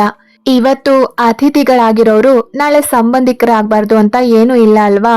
ಎಲ್ಲಾ ಋಣಾನುಬಂಧ, ಯಾರ್ಯಾರ ಹಣೆಯಲ್ಲಿ ಏನೇನ್ ಬರ್ದಿದ್ಯೋ ಯಾರಿಗ್ ಗೊತ್ತು. ಆದ್ರೆ ಇವತ್ತು ನಿಮ್ಮ ಅನ್ನದ ಋಣ ಇಲ್ಲೇ ಇರೋದು ಅನ್ಸುತ್ತೆ ಅಂತ ಹೇಳ್ತಾರೆ. ರಘುವೀರ್ ಅವರು ನಗ್ತಾ, ನಾಳೆ ಅನ್ನದ ಋಣ ತೀರ್ಸೋ ಸರದಿ ನಮ್ದಾಗಬಹುದು ಅಂತ ಹೇಳ್ತಾ ಇದ್ದೀರಾ ಅಂದಾಗ ಎಲ್ರು ಜೋರಾಗಿ ನಗ್ತಾರೆ ಅವ್ರ ಮಾತನ್ನ ಕೇಳಿ. ಆದ್ರೆ ವರುಣ್ ಮಾತ್ರ ಅಶ್ಮಿನ ಕೋಪದಿಂದ ನೋಡ್ತಾ ಇದ್ರೆ ಅಶ್ಮಿ ಮುಖ ತಿರುಗಿಸಿ ತನ್ನ ರೂಮಿಗೆ ಹೋಗ್ತಾಳೆ. ಎಲ್ರು ತಿಂಡಿ ತಿನ್ನೋಕೆ ಡೈನಿಂಗ್ ಹಾಲ್ ಕಡೆಗೆ ತೆರಳಿದ್ರೆ ಯುಕ್ತ ಆತ್ಮನ್ನ ಕರ್ಕೊಂಡ್ ಬರೋಕೆ ಹೊರಗಡೆಗೆ ಹೋಗ್ತಾಳೆ. ಮನೆಯಿಂದ ಹೊರಗಡೆಗೆ ಬಂದ ಯುಕ್ತ ಆತ್ಮನ್ಗಾಗಿ ಸುತ್ತಮುತ್ತ ನೋಡಿದ್ರೆ ಅವನು ಎಲ್ಲೂ ಕಾಣ್ತಾ ಇಲ್ಲ. ಔಟ್ ಹೌಸ್ ಕಡೆಗೆ ನೋಡಿದ್ರೆ ಬಾಗ್ಲು ತೆರೆದಿರೋದು ಕಾಣಿಸತ್ತೆ. ಔಟ್ ಹೌಸ್ ಒಳಗಡೆಗೆ ಬಂದಾಗ ಆತ್ಮನ್ ರೂಮ್ ಒಳಗಡೆ ಮಂಚದ ಮೇಲೆ ಅಂಗಾತ ಮಲಗಿ ತನ್ನೆರಡು ಕೈಗಳನ್ನ ತಲೆ ಹಿಂದೆ ಇಟ್ಟು ತಿರುಗ್ತಾ ಇರೋ ಫ್ಯಾನ್ ಕಡೆಗೆ ನೋಡ್ತಾ ಮಲಗಿದ್ದ. ಯುಕ್ತ ಅವನ್ ಕಡೆಗೆ ನೋಡಿ, ಏನ್ ಸರ್ ನೀವು ಅಲ್ಲಿ ಎಲ್ರೂ ಮಾತಾಡ್ತಾ ಇರೋವಾಗ್ಲೇ ಬರೋದಾ ಅಂದಾಗ ಅವಳ ಕಡೆ ಕಣ್ಣು ಹಾಯಿಸಿ ಮತ್ತೆ ನಂತರ ತನ್ನ ಕಣ್ಣನ್ನ ಫ್ಯಾನ್ ಕಡೆಗೆ ನೆಟ್ಟು, ಇನ್ನೇನ್ ಮಾಡ್ಬೇಕಿತ್ತು, ನಿಂತರ ಇರೋಕೆ ನನಗ್ ಬರಲ್ಲ ಅಂತಾನೆ ಆತ್ಮನ್. ಯುಕ್ತ ನಗ್ತಾ ಅವನ್ ಹತ್ರ ಕೂತು, ನಡೀರಿ ತಿಂಡಿ ಮಾಡೋಣ ಅಂತಾಳೆ. ನನ್ಗೇನು ಬೇಡ ಅಂತಾನೆ ಆತ್ಮನ್. ಹಲೋ ಸರ್, ತಮ್ಮ ಪನಿಷ್ಮೆಂಟ್ ಇನ್ನೂ ಮುಗ್ದಿಲ್ಲ, ಮನೇಲಿ ಅತಿಥಿಗಳಿದ್ದಾರೆ ಅಂತ ಸುಮ್ನೆ ಇದೀನಿ ಅಷ್ಟೇ ಅಂತಾಳೆ ಯುಕ್ತ. ಆತ್ಮನ್ ಎದ್ದು ಕೂತು, ಓ ಇನ್ನೂ ಮುಗ್ದಿಲ್ವಾ, ಏನದು ನಿನ್ನ ಹೊಸ ಪನಿಷ್ಮೆಂಟ್ ಅಂದಾಗ ಯುಕ್ತ ಕಿವಿಯನ್ನ ಹತ್ರ ಬರುವಂತೆ ಕೈಯಲ್ಲೇ ಸನ್ನೆ ಮಾಡಿದಾಗ ಅವನು ಕಿವಿಯನ್ನ ಅವಳ ಹತ್ರ ತಂದ ಕೂಡ್ಲೆ, ಈಗ್ಲೇ ಎಲ್ಲಾನು ಹೇಳೋಕ್ಕಾಗಲ್ಲ ಅಂತ ಹೇಳಿ ಎದ್ದು ಹೋಗ್ತಾ ಇದ್ದವಳ ಕೈ ಹಿಡಿದು ತನ್ನ ಮಡಿಲ್ ಮೇಲೆ ಕೂರಿಸ್ಕೊಳ್ತಾನೆ ಆತ್ಮನ್. ಏನ್ ಮಾಡ್ತಾ ಇದ್ದೀರಾ, ಬಿಡಿ ನನ್ ಕೈನ ಅಂತ ಇದ್ದಂತೆ ಅವಳ ಎರಡೂ ಕೈಗಳನ್ನ ತನ್ನೆರಡೂ ಕೈಗಳಿಂದ ಬಳಸಿ ಬಿಗಿಯಾಗಿ ಬಂಧಿಸ್ತಾನೆ ಆತ್ಮನ್. ನೀನು ಈಗ್ಲೇ ಹೇಳ್ದೆ ಇದ್ರೆ ನಾನಂತೂ ನಿನ್ನನ್ನ ಬಿಡಲ್ಲ ಅಂತಾನೆ ಆತ್ಮನ್. ಸರ್ ಬಿಡಿ ಸರ್, ಮನೆ ತುಂಬಾ ಜನ ಇದ್ದಾರೆ, ಯಾರಾದ್ರೂ ಇಲ್ಲಿಗ್ ಬಂದ್ರೆ ನಮ್ಮನ್ನ ಈ ರೀತಿ ನೋಡಿದ್ರೆ ನನಗ್ ಬೈತಾರೆ ಅಷ್ಟೆ ಅಂತಾಳೆ ಯುಕ್ತ. ಯಾರು ಬೇಕಾದ್ರೂ ಬರ್ಲಿ, ಏನ್ ಬೇಕಾದ್ರೂ ಹೇಳಿ, ನಿನ್ನನ್ನ ಬಿಡೋ ಮಾತೇ ಇಲ್ಲ ಅಂತಾನೆ ಆತ್ಮನ್. ಸರ್ ಇವತ್ತೇ ಎಲ್ಲಾ ಪನಿಷ್ಮೆಂಟು ಕೊಟ್ರೆ ನಾಳೆಗೆ ಏನಿರುತ್ತೆ ಹೇಳಿ, ನಾನು ಒಂದ್ ವೇಳೆ ಈಗ್ಲೇ ಹೇಳಿದ್ರೆ ನೀವು ತಪ್ಪಿಸ್ಕೊಂಡ್ರೆ ಆಗ ನಾನು ಏನ್ ಮಾಡ್ಲಿ ಅಂತ ಯುಕ್ತ ಹೇಳ್ದಾಗ ಆತ್ಮನ್ ತನ್ನ ಹಿಡಿತವನ್ನ ಸಡಿಲಗೊಳಿಸಿ ಅವಳ ಕಡೆಗೆ ನೋಡಿ, ಏನು ನನ್ ಮೇಲೆ ಅಷ್ಟೊಂದು ಡೌಟಾ ನಿನಗೆ ಅಂತ ಕೇಳ್ತಾನೆ. ಯುಕ್ತ ಅವನ್ ಕೈಯನ್ನ ದೂಡಿ ಎದ್ದು ನಿಂತು, ಅಪನಂಬಿಕೆ ನಂಬಿಕೆ ಅನ್ನೋದು ನಾನು ಕೊಡೋ ಪನಿಷ್ಮೆಂಟ್ ಅಲ್ಲಿ ಇರಲ್ಲ ಬಿಡಿ ಅಂತಾಳೆ ನಗ್ತಾ. ಏನು, ನಾನು ನಿನ್ಗೆ ಸೀರೆ ಉಡಿಸ್ತೀನಿ ಅನ್ನೋದು ನಂಬಿಕೆ ತಾನೆ, ನಾನು ಸೀರೆ ಉಡಿಸ್ಲಿಲ್ಲ ಅಂದ್ರೆ ಅನ್ನೋ ಯೋಚನೆ ಬಂದ್ರೆ ಅದು ಅಪನಂಬಿಕೆ ತಾನೆ ಅಂತಾನೆ ಆತ್ಮನ್. ಯುಕ್ತ ಅವನ್ ಕಡೆಗ್ ನೋಡಿ, ಏನ್ ಸರ್ ನನ್ ಜೊತೆಗ್ ಸೇರಿ ಸೇರಿ ನನ್ ತರಾನೇ ಮಾತಾಡೋಕೆ ಕಲ್ತ್ಬಿಟ್ಟಿದ್ದೀರಾ, ನಿಮ್ಮ ಈ ಪ್ರಶ್ನೆಗೆ ನನ್ನಲ್ಲಿ ಉತ್ತರ ಇಲ್ಲ ಅಂತಾಳೆ. ಮೊದಲ ಬಾರಿ ನಿನ್ನ ಬಾಯಿ ಮುಚ್ಚಿಸ್ತ ಬಿಡು, ನನ್ನನ್ನ ತಿಂಡಿ ಕರಿಯೋಕೆ ಇಲ್ಲಿವರೆಗೂ ಬಂದ್ಯಾ ಅಂತ ಕೇಳ್ತಾನೆ ಆತ್ಮನ್. ಹೋ ಬಂದಿದ್ದೇನೋ ಅದ್ಕೆ, ಆದ್ರೆ ಅಶ್ಮಿ ಅವರು ಹೊಸ ಬಾಂಬ್ ಒಂದನ್ನ ಹಾಕಿದ್ದಾರೆ, ಅವರಿಗೆ ಹುಡ್ಗ ಇಷ್ಟ ಆದ್ನಂತೆ ಅಂದಾಗ ಆತ್ಮನ್ ಆಶ್ಚರ್ಯದಿಂದ ಅವಳ ಕಡೆಗೆ ನೋಡಿ, ಏನ್ ಹೇಳ್ತಾ ಇದೀಯಾ, ನಡಿ ಮೊದ್ಲು ಹೋಗಿ ಕೇಳೋಣ ಅಂತಾನೆ. ಆಗ ಯುಕ್ತ, ಯಾಕ್ ಸರ್ ಇಷ್ಟೊಂದು ಆತ್ರ, ಎಲ್ರು ಹೋದ್ಮೇಲೆ ಕೇಳೋಣ, ಈಗ ಕೇಳಿದ್ರೆ ಸರಿಯಾದ ಉತ್ತರ ಅವ್ರ ಕಡೆಯಿಂದ ಬರುತ್ತೆ ಅಂತ ಅನಿಸ್ತಾ ಇಲ್ಲ ಅಂತಾಳೆ. ಎಲ್ರು ತಿಂಡಿ ತಿಂತಾ ಇದ್ರೆ ವರುಣ್ ಮಾತ್ರ ತಟ್ಟೆಯಲ್ಲಿ ಕೈ ಆಡಿಸ್ತಾ ಇದ್ದ. ಅಹಲ್ಯ ಅವರು ಅವನ್ ಕಡೆಗೆ ನೋಡಿ, ಯಾಕಪ್ಪ ತಿಂಡಿ ಚೆನ್ನಾಗಿಲ್ವಾ ಅಂತ ಕೇಳ್ತಾರೆ. ಆಗ ವರುಣ್, ಇಲ್ಲ ಆಂಟಿ ಚೆನ್ನಾಗಿದೆ ಅಂತ ಒಂದೊಂದೇ ತುತ್ತು ಬೇಕೋ ಬೇಡವೋ ಅಂತ ತಿಂತ ಕೂತಿದ್ದವನ ಕಣ್ಣು ಟೇಬಲ್ ಕಡೆಗೆ ಹೊರಳುತ್ತೆ. ಒಂದೊಂದು ಪಾತ್ರೆಯಲ್ಲೂ ರುಚಿಕರವಾದ ತಿಂಡಿಗಳು ಕಾಣ್ತಾ ಇದ್ವು. ಅವನ್ನೆಲ್ಲ ನೋಡಿ ಬಲಿ ಕೊಡೋ ಕುರಿಗೆ ಹೀಗೆ ತಾನೇ ಮಾಡೋದು, ಮೊದ್ಲು ಚೆನ್ನಾಗಿ ತಿನ್ಸಿ ಕೊಬ್ಬಿಸ್ತಾರೆ, ಆಮೇಲೆ ಬಲಿ ಕೊಡ್ತಾರೆ. ಈಗ ನನ್ ಕತೆ ಕೂಡ ಹಾಗೆ ಆಗುತ್ತೋ ಏನೋ. ಆ ಕಟ್ಕಿ ಕೈಯಲ್ಲಿ ನಾನು ಸಾಯ್ಬೇಕು ಅಂತ ಮನದಲ್ಲೇ ಅಳ್ತಾ ಎದುರಿಗೆ ಮಾತ್ರ ನಗ್ತಾ ತಿಂತಾ ಇದ್ದಾನೆ ವರುಣ್. ಆದ್ರೆ ಪೃಥ್ವಿ ಕಣ್ ಮಾತ್ರ ಆ ಆಕಾಂಕ್ಷ ಮೇಲೆ ಇತ್ತು. ಮೊನ್ನೆ ನೋಡಿದಕ್ಕಿಂತಲೂ ಇವತ್ತು ತುಂಬಾನೇ ಸುಂದರವಾಗಿ ಕಾಣ್ತಿದ್ದಾರೆ. ಹಾರಾಡೋ ಕೂದ್ಲು, ಕಣ್ಣಿಗೆ ದಪ್ಪಗೆ ಹಚ್ಚಿರೋ ಕಾಡ್ಗೆ, ಮುಖಕ್ಕೆ ಸ್ವಲ್ಪ ಮೇಕಪ್, ಆದ್ರೆ ನಾಚಿಕೆಯಿಂದ ಮುಖ ಇನ್ನೂ ರಂಗೇರಿತ್ತು. ಅದ್ರುತ್ತಾ ಇರೋ ತುಟಿಗಳಿಗೆ ತೆಳುವಾಗಿ ಹಚ್ಚಿದ ಲಿಪ್ಸ್ಟಿಕ್ ಎಲ್ಲವೂ ಅವಳ ಸೌಂದರ್ಯವನ್ನ ಇಮ್ಮಡಿಗೊಳಿಸಿತ್ತು. ಅಶ್ಮಿ ಆಕಾಂಕ್ಷಳಗಿಂತ ಸುಂದರವಾಗಿದ್ಲು. ಸ್ಟ್ರೇಟ್ ಕೂದ್ಲು, ಅಗಲವಾದ ಕಣ್ಣುಗಳು, ಸೇಬಿನ ಆಕಾರದಲ್ಲಿರೋ ಕೆನ್ನೆಗಳು, ತುಸು ಮೇಕಪ್ ಹೆಚ್ಚಾಗಿದ್ರು ಅವಳ ಸೌಂದರ್ಯವನ್ನ ಎತ್ತಿ ತೋರ್ತಾ ಇತ್ತು. ಆದ್ರೆ ನಮ್ ಹುಡ್ಗನಿಗ್ ಮಾತ್ರ ಯಾಕೆ ಹಾಗೆ ಕಾಣಿಸಿದ್ಲು ಅನ್ನೋದ್ ಮಾತ್ರ ಗೊತ್ತಾಗ್ತಾ ಇಲ್ಲ. ಮಾಧವಿ ಅವರಿಗೆ ಆಕಾಂಕ್ಷಗಿಂತ ಅಶ್ಮಿಯೇ ಹಿಡ್ಸಿದ್ಲು. ಅವರಿಗೆ ಇನ್ನು ಕೋಪ ಹೆಚ್ಚಾಗಿದ್ದು ವರುಣ್ಗೆ ಆ ಹುಡ್ಗಿ ಅಂತ ಹೇಳಿದಾಗ. ನಾನು ಮನೆಯಿಂದಲೇ ಬರೋವಾಗ ಏನಾದ್ರೂ ಅಪಶಕ್ನ ಆಗುತ್ತೆ ಅನ್ಕೊಂಡೆ, ಅದು ಇವನಿಂದೆ ಅಂತ ನನಗಂತೂ ಗೊತ್ತಿರ್ಲಿಲ್ಲ. ಹೀರೋ ರೇಂಜ್ಗೆ ಶರ್ಟು ಪ್ಯಾಂಟು ಹಾಕೊಂಡು ಬಂದ್ರೆ ಯಾ ಹುಡ್ಗಿನಾದ್ರೂ ಬೀಳ್ದೆ ಇರ್ತಾಳ? ಬಟ್ಟೆ ನನ್ನ ಮಗಂದು, ಶೋಕಿ ಮಾತ್ರ ಇವಂದು ಅನ್ಕೊಂಡು ಮನದಲ್ಲೇ ವರುಣ್ಗೆ ಹಿಡಿ ಶಾಪ ಹಾಕ್ತಿದ್ದಾರೆ ಮಾಧವಿ ಅವರು. ಇತ್ತ ವರುಣ್, ಅಯ್ಯೋ ಬೆಳಗ್ಗೆ ನನ್ಗೆ ಬಾಸ್ ಈ ಶರ್ಟ್ ಪ್ಯಾಂಟ್ ಕೊಟ್ಟಾಗ್ಲೇ ಗೊತ್ತಾಗ್ಬೇಕಿತ್ತು ಇವತ್ತಿನ ಬಕ್ರ ನಾನೇ ಅಂತ. ಹೀಗೆ ಅಂತ ಗೊತ್ತಿದ್ರೆ ನಾನಲ್ಲ, ನನ್ ನೆರಳು ಕೂಡ ಈ ಕಡೆ ಸುಡಿತಾ ಇರ್ಲಿಲ್ಲ. ಒಂದ್ ವೇಳೆ ನಾನು ಈ ಮದ್ವೆಗೆ ಒಪ್ಲಿಲ್ಲ ಅಂದ್ರೆ ಬಾಸ್ ಮದ್ವೆ ಆಗಲ್ಲ, ಈ ಬಜಾರಿನ ಮದ್ವೆ ಆದ್ರೆ ಅವಳು ನನ್ನನ್ನ ಬಿಡಲ್ಲ ಅಂತ ಯೋಚಿಸ್ತಾ ಇದ್ದವನು ಹಾಗೆ ಎದ್ ನಿಂತು ಹೊರಗಡೆಗೆ ಹೋಗ್ತಾನೆ. ಎಲ್ರೂ ಅವನು ತಿಂಡಿ ಮುಗಿಸ್ಕೊಂಡು ಹೋದ ಅನ್ಕೊಂಡು ತಂಪಾಡಿಗೆ ತಾವು ಮಾತಾಡ್ತಾ ಸುಮ್ನಾಗ್ತಾರೆ. ಇತ್ತ ಆತ್ಮನ್ ಜೊತೆಗೆ ಬರ್ತಾ ಇದ್ದ ಯುಕ್ತ ವರುಣ್ ಹೊರಗಡೆ ನಿಂತಿರೋದನ್ನ ನೋಡಿ ಆತ್ಮನ್ಗೆ ಕಣ್ಣಲ್ಲೇ ಒಳಗಡೆಗೆ ಹೋಗುವಂತೆ ತಿಳಿಸಿ ವರುಣ್ ಎದುರು ಬಂದು ಕೈ ಕಟ್ಟಿ ನಿಲ್ತಾಳೆ. ಏನು ತುಂಬಾನೇ ಯೋಚನೆ ಮಾಡ್ತಾ ಇರೋ ಹಾಗಿದೆ ಅಂತ ಕೇಳ್ತಾಳೆ ಯುಕ್ತ ವರುಣ್ಗೆ. ವರುಣ್ ತಡವರಿಸ್ತಾ, ಹಾ ಹಾಗೇನೂ ಇಲ್ಲ, ನಂದು ತಿಂಡಿ ಆಯ್ತು, ಅದ್ಕೆ ಹೊರಗಡೆಗೆ ಬಂದು ನಿಂತಿದ್ದೀನಿ ಅಂತ ಹೇಳ್ತಾನೆ. ನಮ್ ಅಶ್ಮಿ ಅವರು ಮಾಲಲ್ಲಿ ಜಗಳ ಮಾಡಿದ್ದು ನಿಮ್ ಜೊತೆನೆ ಅನ್ಸುತ್ತೆ ಅಲ್ವಾ ಅಂತಾಳೆ ಯುಕ್ತ. ವರುಣ್ ಅವಳ ಕಡೆಗೆ ಆಶ್ಚರ್ಯದಿಂದ ನೋಡಿ, ನಿಮ್ಗೆ ಹೇಗ್ ಗೊತ್ತಾಯ್ತು ಅಂತ ಕೇಳ್ತಾನೆ. ನಿಮ್ಮನ್ನ ನೋಡಿದ ಕೂಡ್ಲೆ ಅವರ ಮುಖ ಭಾವನೆ ಚೇಂಜ್ ಆಯ್ತು, ಆಗ್ಲೇ ಅನ್ಕೊಂಡೆ ನೀವೇ ಇರಬಹುದು ಅಂತ ನಗ್ತಾಳೆ ಯುಕ್ತ. ವರುಣ್ ಅವಳ ಕಡೆಗೆ ನೋಡಿ ಅವರು ಶ್ರೀಮಂತಿಕೆಯಲ್ಲೇ ಬೆಳೆದವರು, ನನ್ನನ್ನ ಮದ್ವೆ ಆಗಿ ಹೆಣ್ಗಾಡೋದು ಬೇಕಾ? ನಾನು ಆ ಮನೆಯೊಳಗಡೆ ಇದೀನೇ ವಿನಃ ಆ ಮನೆಗೆ ಸಂಬಂಧಪಟ್ಟವನಲ್ಲ. ಮುಂದೆ ತುಂಬಾ ಕಷ್ಟಗಳನ್ನ ಎದುರಿಸೋ ಸಂದರ್ಭ ಬರಬಹುದು ಅಂತ ಹೇಳ್ತಾನೆ ವರುಣ್. ಅವನ್ ಮಾತನ್ನ ಕೇಳಿದ ಯುಕ್ತ, ಪ್ರೀತಿ ಇದ್ರೆ ಯಾವುದು ಕಷ್ಟ ಅಂತ ಅನ್ಸಲ್ಲ. ಈ ವಿಚಾರಕ್ಕೆ ಮೊದ್ಲು ಅವರ ಅಪ್ಪ ಅಮ್ಮ ಒಪ್ಪಬೇಕು, ಆಮೇಲೆ ಮುಂದಿನದು. ಅಲ್ಲಿವರೆಗೂ ನೀವು ಆರಾಮಾಗಿ ಇರಬಹುದು ಅಂತಾಳೆ. ವರುಣ್ಗೂ ಅವಳ ಮಾತು ಸರಿ ಅನ್ಸಿ ಸ್ವಲ್ಪ ನಿರಾಳ ಅನ್ಸತ್ತೆ. ಎಲ್ರೂ ಊಟ ಮುಗಿಸಿ ಹೊರಟು ನಿಂತ್ರು.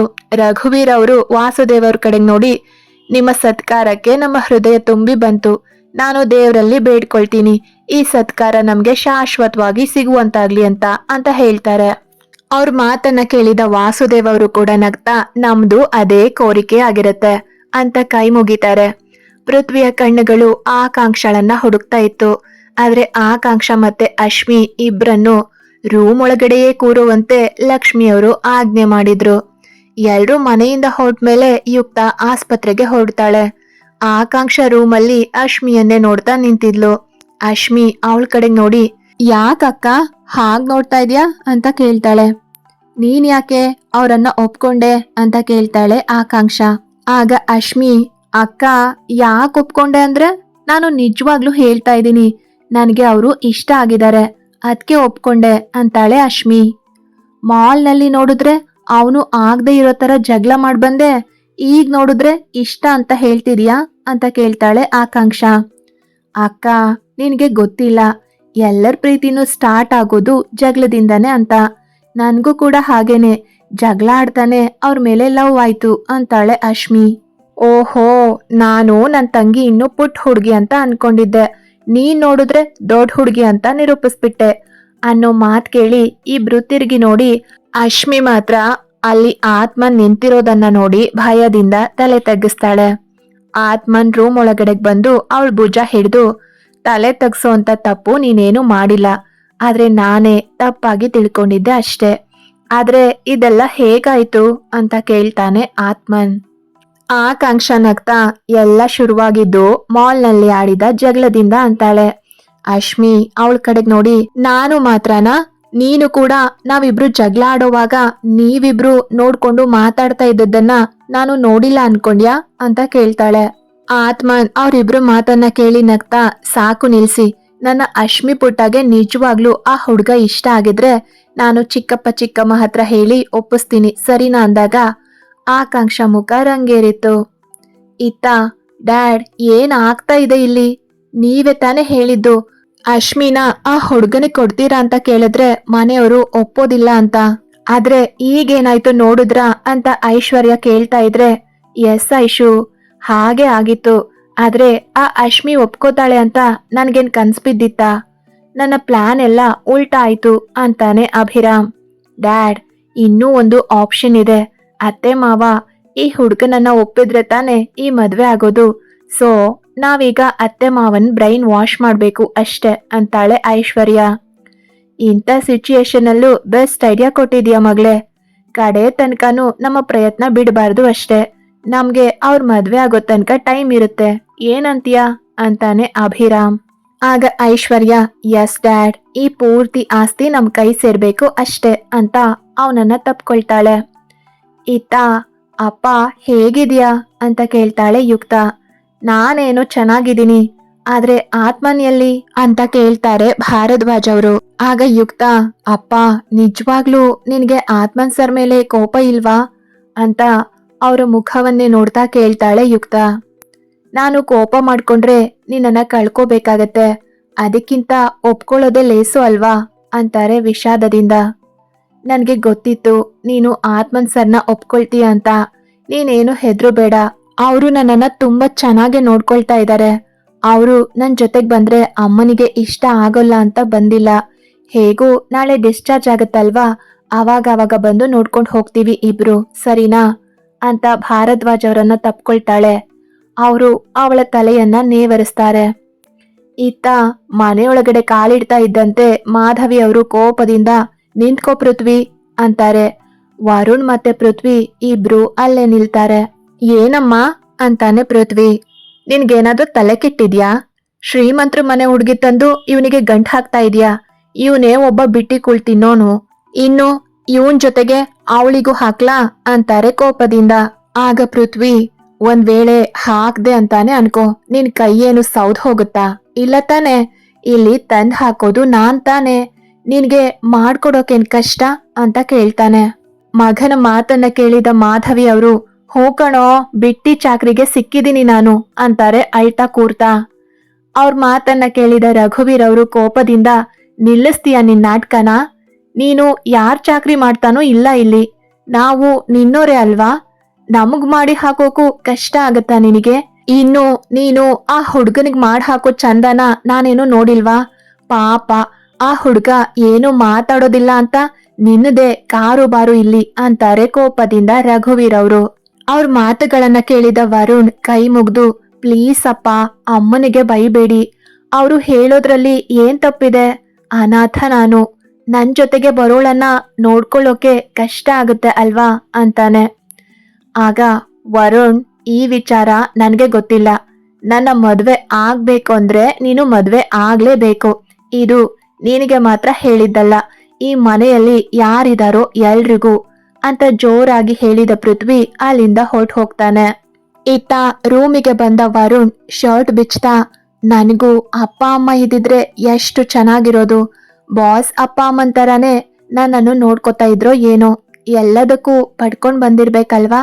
ಜೊತೆಗೆ ಈ ರಾಕ್ಷಸಿ ಬೇರೆ ನನ್ನನ್ನ ಬಿಡೋದಿಲ್ಲ ಅನ್ಸತ್ತೆ, ಯಾಕಾದ್ರೂ ಅವಳ ಜೊತೆ ಜಗಳ ಮಾಡೋದ್ನು, ಒಂದೇ ಸಲ ಸತ್ರು ಪರವಾಗಿಲ್ಲ, ಡೈಲಿ ಸಾಯ್ಬೇಕು ಅಂದ್ರೆ ತುಂಬಾನೇ ಕಷ್ಟ ಇದೆ ಅಂತ ತಲೆ ಕೆತ್ಕೊಳ್ತಾ ಮಂಚದ ಮೇಲೆ ಮಲಗ್ತಾನೆ ವರುಣ್. ಇತ್ತ ಅಶ್ಮಿ ತನ್ನ ರೂಮಲ್ಲಿ ಕೂತು ಕೋಪದಿಂದ, ನನ್ನನ್ನೇ ಖರಾಬ್ ಫಿಗರ್ ಅಂತ್ಯಾ? ಈ ಖರಾಬ್ ಫಿಗರ್ ಜೊತೆಗೆ ಸಾಯೋವರೆಗೂ ಬದುಕ್ಬೇಕು ನೀನು, ಯಾಕಾದ್ರೂ ಇವಳಿಗೆ ಹೀಗೆ ಹೇಳಿದ್ನು ಅಂತ ಅನ್ನಿಸ್ಬೇಕು ನಿನಗೆ. ನನ್ ಕೈಗ್ ಸಿಗು ನೀನು, ಅಪ್ಪಚ್ಚಿ ಮಾಡ್ಬಿಡ್ತೀನಿ ನಿನ್ನನ್ನ. ಈ ಅಶ್ಮಿ ಯಾರು ಅಂತ ತೋರಿಸ್ತೀನಿ ನಿನಗೆ. ಹೋಗಿ ಹೋಗಿ ನಿನ್ನನ್ ಯಾರಾದ್ರೂ ಲವ್ ಮಾಡ್ತಾರ? ಥೂ ಅಂತಾಳೆ. ಆದ್ರೆ ಅವಳಿಗೂ ತಿಳಿದಿಲ್ಲ ಮುಂದೊಂದು ದಿನ ತಾನು ಅದೇ ವ್ಯಕ್ತಿಯನ್ನ ಮನ್ಸಾರೆ ಪ್ರೀತಿಸ್ತೀನಿ ಅನ್ನೋ ವಿಷಯ. ಇತ್ತ ಯುಕ್ತ ಮನೆಗ್ ಬರೋವಾಗ ಕತ್ಲಾಗಿತ್ತು.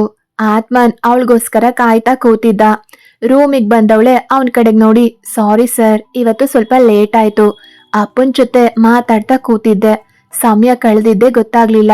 ನೀವು ಊಟ ಮಾಡಿದ್ರಾ ಅಂತ ಕೇಳ್ತಾಳೆ. ಹೋ, ಈಗ ತಾನೇ ಆಯ್ತು, ಸೋಮಣ್ಣ ಬಂದು ಕೊಟ್ಟು ಹೋದ್ರು ಅಂತ ಆತ್ಮನ್ ಹೇಳ್ದಾಗ ಯುಕ್ತ ಅವನ್ ಕಡೆ ತಿರುಗಿ ತನ್ನೆರಡೂ ಕೈಗಳನ್ನ ಸೊಂಟದ ಮೇಲಿಟ್ಟು ಕೋಪದಿಂದ ಆತ್ಮನನ್ನೇ ನೋಡ್ತಾಳೆ. ಯಾಕೆ ಹಾಗ್ ನೋಡ್ತಾ ಇದ್ಯಾ, ಏನಾಯ್ತು ಅಂತ ಕೇಳ್ತಾನೆ ಆತ್ಮನ್. ಯುಕ್ತ ಮಾತ್ರ ಏನು ಹೇಳ್ದೆ ಗಾಜಿನ ಬಾಗ್ಲನ್ನ ದೂಡ್ಕೊಂಡು ಬಾಲ್ಕನಿ ಹೊರಗಡೆ ಇದ್ದ ದಂಡೆ ಮೇಲೆ ನಿಂತ್ಕೊಳ್ತಾಳೆ. ಅದು ಬರೀ ಅವಳ ಪಾದದಷ್ಟು ಅಗ್ಲ ಇತ್ತು ಅಷ್ಟೇ. ಸ್ವಲ್ಪ ಆಯ ತಪ್ಪಿದ್ರು ಕೂಡ ಕೆಳಗಡೆ ಬೀಳ್ತಾ ಇದ್ಲು. ಆತ್ಮನ್ ಗಾಬರಿಯಿಂದ ಅವಳ ಬಳಿಗೆ ಓಡ್ಬಂದು, ಏನ್ ಲೂಸಾ ನೀನು, ಮೊದ್ಲು ಕೆಳಗಡೆ ಇಳಿ ಅಂತಾನೆ. ಅವನ್ ಮಾತನ್ನ ಕೇಳಿದ ಯುಕ್ತ, ಯಾಕೆ ಇಳಿಬೇಕು ಅಂತೀನಿ, ನನ್ ಮೇಲೆ ಪ್ರೀತಿ ಇದೆ ಅಂತೀರಾ, ನನ್ನನ್ನ ಊಟ ಮಾಡೋದ್ಯಾ ಅಂತ ಕೇಳೋಕಾಗಲ್ವಾ? ನಾನು ಹೇಗ್ ನಂಬ್ಲಿ ನೀವು ನನ್ನನ್ನ ಪ್ರೀತಿ ಮಾಡ್ತಿದ್ದೀರಾ ಅಂತ ಕೇಳ್ತಾಳೆ ಯುಕ್ತ. ಏಯ್ ಮೆಂಟ್ಲು, ಅದಕ್ಕೂ ಇದಕ್ಕೂ ಏನೇ ಸಂಬಂಧ, ಮೊದ್ಲು ಕೆಳಗಡೆಗಿಳಿಯೇ ಅಂತ ಮುಂದೆ ಬರ್ತಾ ಇದ್ದವನನ್ನ ನೋಡಿ, ನೀವು ಹತ್ರ ಬಂದ್ರೆ ನಾನು ಹಿಂದೆ ಹೋಗ್ತೀನಿ ಅಷ್ಟೇ ಅಂತಾಳೆ ಯುಕ್ತ. ಏಯ್ ಬೇಡ್ವೆ, ಇಳಿಯೇ ಪ್ಲೀಸ್ ಅಂತಾನೆ ಆತ್ಮನ್. ಸರಿ ಇಳಿತೀನಿ, ಆದ್ರೆ ಐ ಲವ್ ಯು ಅಂತ ಹೇಳಿ ಆಗ ಇಳಿತೀನಿ ಅಂತಾಳೆ ಯುಕ್ತ. ತಕ್ಷಣ ಆತ್ಮನ್ ಐ ಲವ್ ಯು ಇಳಿಯ ಮೊದ್ಲು ಅಂತಾನೆ. ಈ ತರ ಹೇಳೋದಲ್ಲ, ಜೋರಾಗಿ ಹೇಳ್ಬೇಕು ಅಂತಾಳೆ ಯುಕ್ತ. ಆತ್ಮನ್ ಕಣ್ಣು ಕೋಪದಿಂದ ಕೆಂಪಾಗಿ ಕಣ್ಣಲ್ಲಿ ನೀರ್ ತುಂಬಿಕೊಂಡಿತ್ತು. ತನ್ನೆಲ್ಲಾ ಧ್ವನಿಯನ್ನ ಒಟ್ಟುಗೂಡಿಸಿ ಕಣ್ಮುಚ್ಚಿ ಐ ಲವ್ ಯು ಯುಕ್ತ ಅಂತ ಜೋರಾಗಿ ಹೇಳ್ತಾನೆ ಆತ್ಮನ್. ಅವನ ಧ್ವನಿ ಪ್ರತಿಧ್ವನಿಯಾಗಿ ಮತ್ತೆ ಮತ್ತೆ ಕೇಳಿಸ್ತಾ ಇತ್ತು. ಅವನ ಕಣ್ಣಿಂದ ಒಂದು ಹನಿ ಕಣ್ಣೀರು ಜಾರಿ ಕೆಳಗಡೆ ಬಿತ್ತು. ಯುಕ್ತ ನಗ್ತಾ, ನೋಡಿ ಇದು ತುಂಬಾ ತುಂಬಾ ಚೆನ್ನಾಗಿ ಕೇಳಿಸ್ತು. ಹಲೋ, ಅಲ್ಲೇ ನಿಂತ್ಕೊಂಡ್ರೆ ಹೇಗೆ, ಬನ್ನಿ ನನ್ನನ್ನ ಇಳಿಸಿ ಅಂತಾಳೆ. ಆತ್ಮನ್ ತಕ್ಷಣ ಅವಳ ಹತ್ರ ಬಂದು ಅವಳ ನಡುವನ್ನ ಬಳಸಿ ತನ್ನ ಕೈಗಳಿಂದ ಕೆಳಗಡೆ ಇಳಿಸ್ತಾನೆ. ನಡಿರಿ ಹೋಗೋಣ ಈಗ ಅಂತ ಅವನ ಮುಖ ನೋಡಿದ ಕೂಡ್ಲೆ ಅವನು ಅವಳ ಕೆನ್ನೆಗೆ ಒಂದು ಬಾರಿಸ್ತಾನೆ. ಏನ್ ಅನ್ಕೊಂಡಿದ್ಯಾ ನನ್ನನ್ನ? ನನ್ನ ಪ್ರೀತಿನ ಪ್ರೂವ್ ಮಾಡೋಕೆ ಎದೆ ಬಗ್ದು ತೋರಿಸ್ಲಾ ನಾನು ನಿನಗೆ? ನೋಡು, ನನಗೆ ಈ ಮುದ್ದು ಮಾಡಿ ಎಲ್ಲ ಸಮಾಧಾನ ಮಾಡೋಕ್ ಬರಲ್ಲ. ನಾನು ಇರೋದೇ ಹೀಗೆ, ನನ್ನ ಪ್ರೀತಿನೇ ಹೀಗೆ. ನನ್ನ ಪ್ರೀತಿನ ವ್ಯಕ್ತಪಡಿಸೋ ಬಗ್ಗೆ ಗೊತ್ತಿಲ್ಲದೆ ಇರಬಹುದು ನನಗೆ, ಆದ್ರೆ ಪ್ರೀತಿ ಮಾಡೋಕ್ ಗೊತ್ತಿಲ್ಲ ಅಂತ ಯಾವತ್ತೂ ಹೇಳಲ್ಲ. ನೀನು ಈಗ ಹತ್ತಿ ನಿಂತ್ಕೊಂಡೆ ಅಲ್ವಾ, ಆಗ ಈ ಹೃದಯ ಹೇಗೆ ಚಡಪಡಿಸ್ತು ಅನ್ನೋದಾದ್ರೂ ಗೊತ್ತಿದ್ಯಾ ನಿನಗೆ? ನೀನು ನನಗೆ ಏನು ಬೇಕಾದ್ರೂ ಶಿಕ್ಷೆ ಕೊಡು, ಆದ್ರೆ ಈ ರೀತಿ ನನ್ನ ಜೀವವೇ ಹೋಗುವಂತ ಶಿಕ್ಷೆ ಕೊಡಬೇಡ, ಕೊಡೋಕು ಹೋಗ್ಬೇಡ ಅಂತ ಅಲ್ಲಿ ನಿಲ್ದೆ ಒಳಗಡೆಗೆ ಹೋಗ್ತಾನೆ ಆತ್ಮನ್. ತಕ್ಷಣ ಯುಕ್ತ ಕೂಡ ಅವನ ಹಿಂದೆಯೇ ಬಂದು, ಸಾರಿ ಸರ್, ನಿಮ್ಗೆ ತುಂಬಾ ಹಿಂಸೆ ಕೊಟ್ಬಿಟ್ಟೆ, ತುಂಬಾ ನೋವು ಕೊಟ್ಬಿಟ್ಟೆ ಅಲ್ವಾ ಅಂತ ಹಿಂದಿನಿಂದ ಅವನನ್ನ ತಪ್ಕೊಂಡು ಮತ್ತೊಮ್ಮೆ ಐಮ್ ಸಾರಿ ಸರ್ ಅಂತಾಳೆ. ಆತ್ಮನ್ ಮಾತ್ರ ಕಣ್ಮುಚ್ಕೊಂಡು ಸುಮ್ಮನೆ ನಿಂತಿದ್ದ.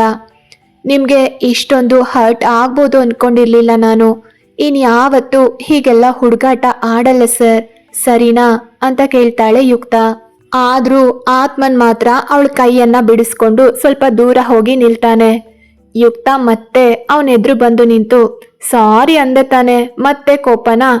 ಏನೋ ಒಂದೊಂದ್ಸಲ ತಪ್ಪಾಗುತ್ತಪ್ಪ, ಕ್ಷಮಿಸ್ಬೇಕಲ್ವಾ ಅಂತ ಅವಳು ಹೇಳ್ದಾಗ್ಲು ಸುಮ್ಮನೆ ಇದ್ದ ಅವನ ಕಡೆಗೆ ನೋಡಿ, ನೀವು ಈ ತರ ಹೇಳಿದ್ರೆ ಕ್ಷಮಿಸಲ್ಲ ಅಲ್ವಾ ಅಂತ ಅವನ್ ತುಟಿಗೊಂದು ಮುತ್ತು ಕೊಟ್ಟು, ಈಗ್ಲಾದ್ರೂ ಕ್ಷಮಿಸ್ತೀರಾ ಅಂದಾಗ ಆತ್ಮನ್ ತುಟಿಗಳಲ್ಲಿ ನಗು ಅರಳಿತ್ತು. ಕತೆ ಮುಂದುವರಿಯುತ್ತೆ. ಯಾರೆಲ್ಲ ಸಬ್ಸ್ಕ್ರೈಬ್ ಮಾಡ್ಕೊಳ್ದೆ ಕತೆ ಕೇಳ್ತಿದ್ದೀರಾ, ದಯವಿಟ್ಟು ಸಬ್ಸ್ಕ್ರೈಬ್ ಮಾಡಿಕೊಂಡು ಕತೆ ಕೇಳಿ. ಹಾಗೆ ಈ ಕತೆ ನಿಮ್ಗೆ ಇಷ್ಟ ಆಗ್ತಿದ್ರೆ ಒಂದು ಲೈಕ್ ಮಾಡಿ.